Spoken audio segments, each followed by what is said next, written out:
sports, bass fishing is the only arena where getting older is a blessing. With age comes experience and bass catching know-how. At 52 years old, Roland Martin tried retirement, but missed the excitement of the Bassmaster Tournament Trail. After a 2-year hiatus, he's back on the tour and ready to prove he's still the winningest all-time pro on the Bassmaster Tournament Trail. I don't get tired of winning. That's a fun thing. It's a real exhilarating thing. Makes you feel really proud of yourself. And once you've established yourself as a winner, you kind of won't hardly settle for anything less. It's funny, once you set those kind of standards, it's hard to accept anything, you know, like a real blowout deal where you don't catch anything. That's one of the reasons why I quit, because I had a couple bad tournaments a couple years ago, and so I said, to heck with it. If I can't fish better than that, I'm just not going to fish. But then I thought about it, and I said, well, you know, I just need to get better prepared. I need to get a better frame of mind. I think I have the ability to continue to fish and continue to win tournaments. I just have to get my head on straight. So this is the proof of that. 17 career wins, 9 times the Bass Angler of the Year. Roland Martin has made a lasting footprint on the Bassmaster Tournament Trail. He pioneered deep water structure fishing, developed the principle of pattern fishing for bass, and designed numerous lures, tackle, and electronic gear. The innovator, Roland Martin, always seems to stay one step ahead of the competition, and certainly that's the case today. Our Bassmasters TV cameras are covering the Bassmaster Top 100 on the Connecticut River at Hartford, the first time for a tour stop here. Roland Martin's caused quite a bit of comment about where he's fishing. He's running upstream through rocks and rapids to reach some untapped smallmouth waters. Conventional bass boats aren't suited for this river run, but with a jet drive equipped rig, an ingenious pro can navigate the shallow shoals and gain a possible advantage. But downstream, the Connecticut River also has a good largemouth bass fishery, and these top 100 pros will figure out how to catch them. Stay with us. I'm Bob Cobb. The Bassmasters will be right back with the Connecticut Top 100.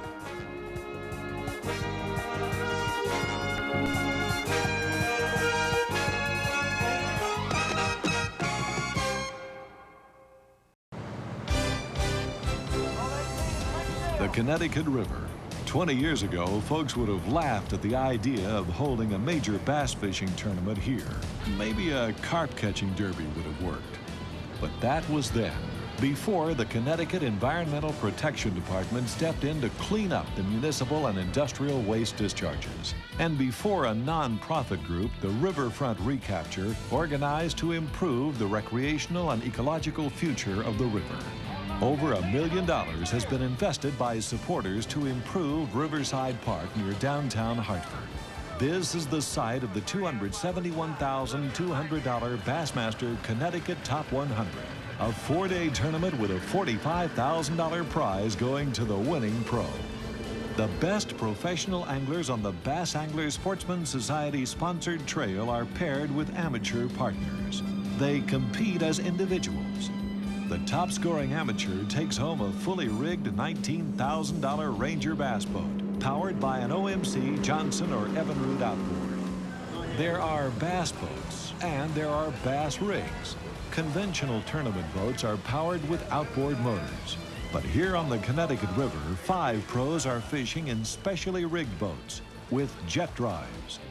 Kim Stricker, winner of the Michigan Top 100, explains why. A regular lower unit, as you know, has a propeller on it.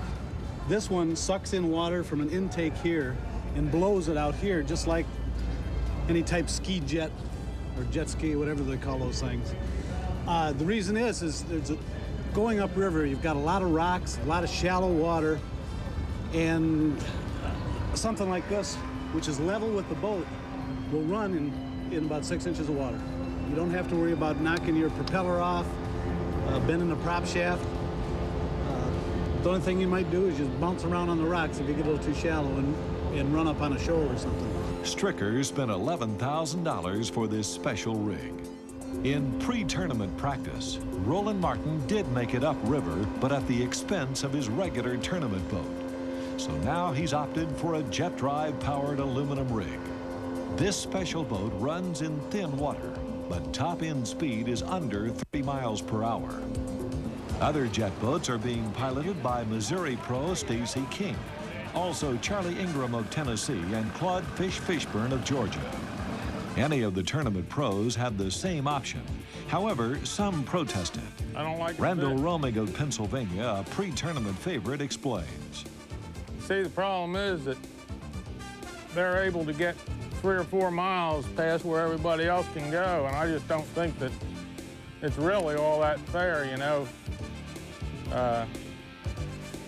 I mean, everything else in this circuit's designed to keep things equal, basically, as far as the equipment we're allowed to use and so forth, and I'm just really not in favor of that kind of a deal. From the Lunge Point at Hartford, tournament anglers with a little luck can run north to the Interstate 91 bridge at Windsor Locks. But from that point on to the old infield dam, it's jet drive territory. This first morning, Mike Terry of Tennessee is one of the lucky ones. His lower unit is still in one piece, and he's catching bass. Terry, winner of the Alabama Top 100 last season at Lake Martin, is drifting a white tube jig in the swift current. Upriver, smallmouths are the primary target. A 5 bass daily limit averaging 2 to 2.5 pounds is a good creel, but bigger smallmouths are caught upstream. A keeper-sized tournament bass must measure at least 12 inches long. Primary forage for river smallmouth is crawfish. A jig is the best bet, but matching the color is the key, according to Andy Vallombroso, who used a computer to design these jigs. The computer actually told us what colors makes up the color scheme of a crawdad. It told us just about how many strands of brown, green, orange, and avocado to put inside each jig. This is our crawfish Oscar. We got him right off the Connecticut River here, so we've matched this jig to match the crawdads on the river. And a lot of the pros are throwing this jig, and we've done it in 3 different colors, which is spring craw, summer craw, and autumn craw. And we've gotten a lot of real big fish on this lure this year. And we've used a combination of living rubber, silicone, and deer hair to get an exact match of a crawfish. As important as the lure selection is being in the right place at the right time. There's a strong tidal influence on the Connecticut River, which flows into Long Island Sound. Downriver from Hartford, the bite is geared to the tidal changes, outgoing or incoming.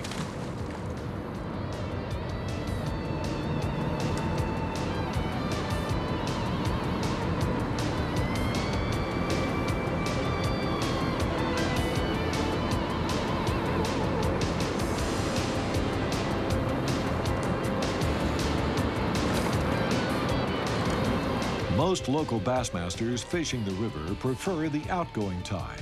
However, Randy Romig says the incoming tide is best to fish this grass line when the bass are concentrated in the cover. I think what happens is that the fish will pull off that little grass line when the tide gets real low like it is now. And they're just scattered out in here, and they're very difficult to catch. But when that tide starts coming back in and gets about a foot or so over top of that grass, they'll move back up and start feeding, and they become pretty easy to catch.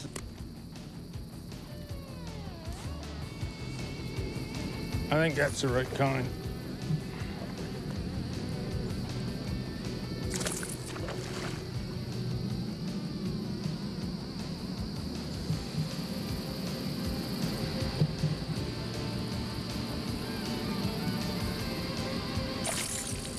I'm catching 90% of them on a rattle trap, a little 1/4 ounce rattle trap.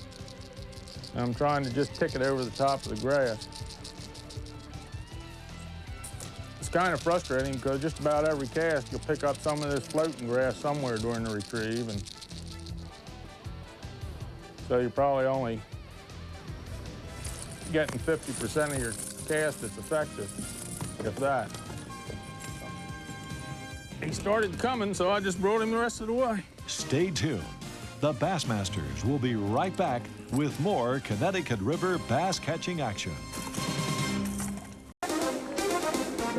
The Bassmaster Tournament Trail's first journey into New England is a long-awaited trip. More than 20,000 fans will turn out over the 4 daily weigh-ins. The Conneticut Top 100 features the best bassers in the land, but none is more popular than All-Pro Roland Martin. Awful close. 11 pounds, 10 ounces, 11 pounds and 10 ounces. Folks, there is a man who came so close. And look at here now. I want to show you two fish.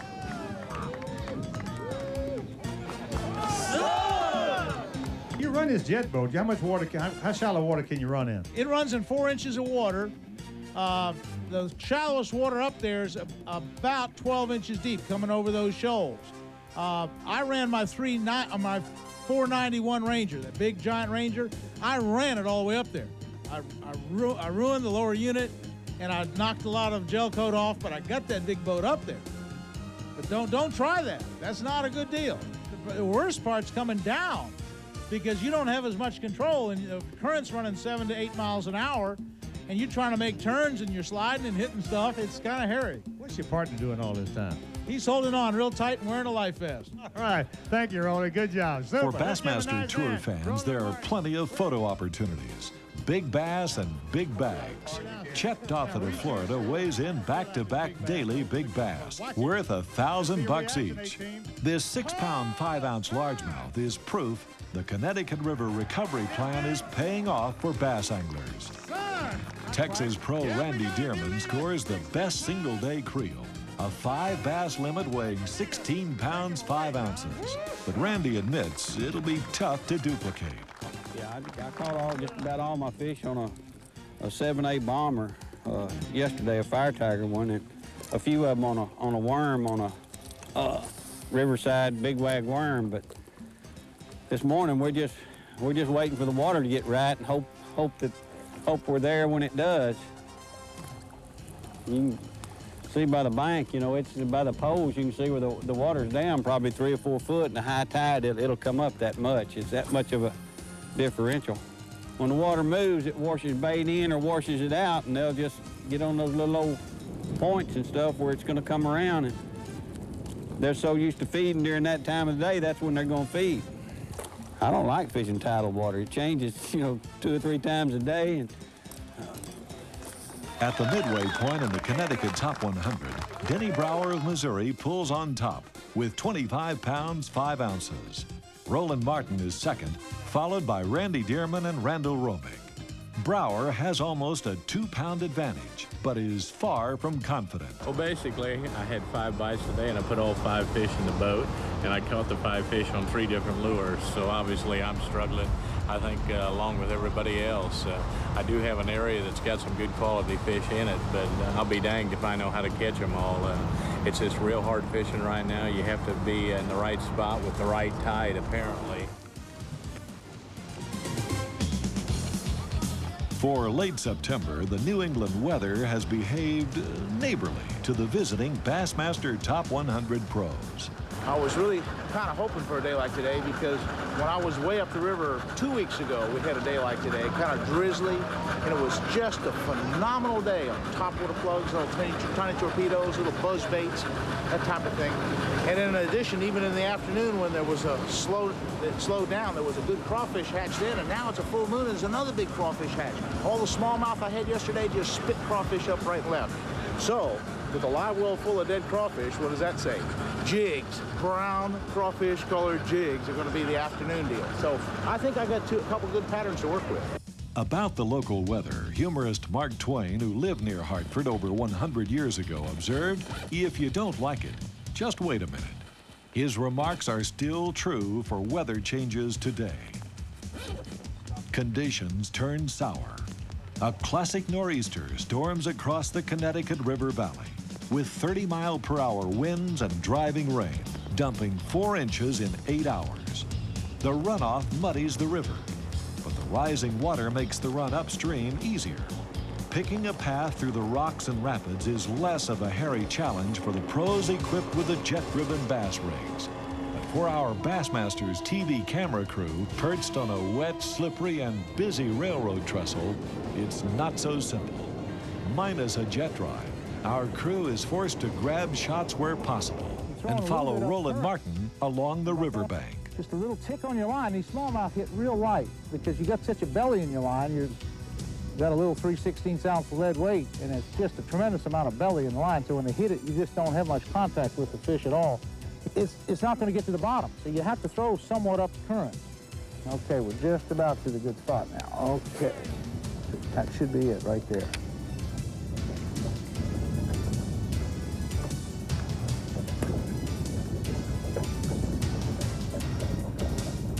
Yes, sir, a big one too. A big one, boys. That's what it's all about. Come on. Oh boy, this is a big one. Yes, sir, I need this one bad. Yes, sir.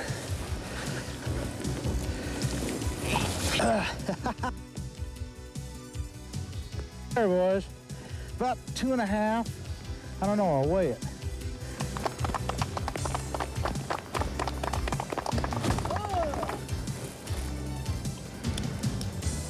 Okay.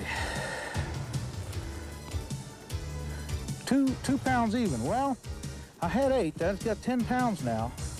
So 10 pounds of fish is pretty good.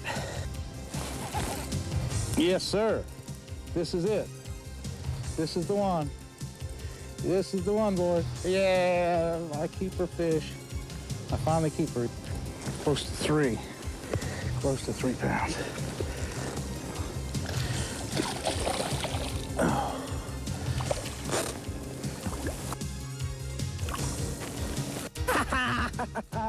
Big one.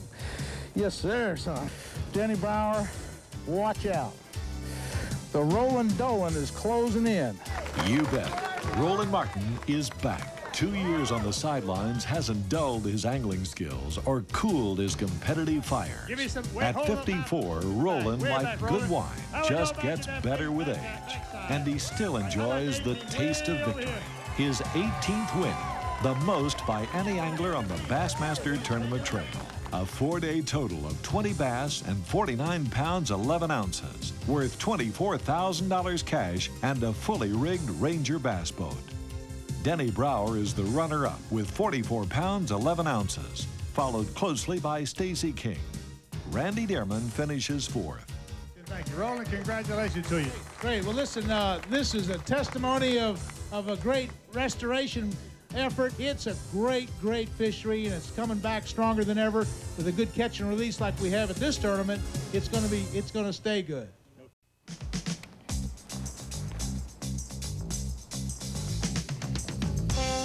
Right now, it's time for the Pros Pointer, the how-to section of the Bassmasters, brought to you by Wrangler. Real, comfortable jeans. This is a 3/8 ounce head, and it's kind of a brownish pumpkin looking jig. It's what they call a spider jig, by the way. And the reason why I went to this color is that I noticed by catching some smallmouth, I found that in the live well, after I caught these smallmouth, they spit up these pieces of crawfish. And all this is like when it was first regurgitated, was somewhat similar in color to this jig.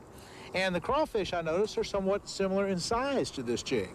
So what this jig does is it kind of flutters down in the water. Now this tail is a double tail, and actually when it goes down, these tails flutter down and it kind of goes flat. And the way I drift it, by throwing upstream and actually pulling the jig down, letting the current just kind of sweep it down, it was not going against the current, it was going with the current, just kind of floating and almost swimming its way down current. So the only problem with fishing like this is you end up with a lot of slack in your line. You kind of throw upstream, and so now there's a big slack that develops. And then as it drifts down, and as it finally gets down here in the strike zone, which is way down, I always get above the spot. So I'm actually throwing the jig out here, yet the spot I want to fish is down here. The problem with that is that by the time the jig finally gets down there, I have like 30 feet of slack, a big bone line. So when I feel that tick, you have to reel so fast, and you need a high-speed reel. And just reel as fast as you can and need a stiff line. Because the real critical thing like happened this morning, I had a couple of big fish jump before I could get the slack out of the line, and the fish jumped off before I could really stick them good. So there's some disadvantages in fishing the drift method like that, but it sure works, and it sure won the tournament.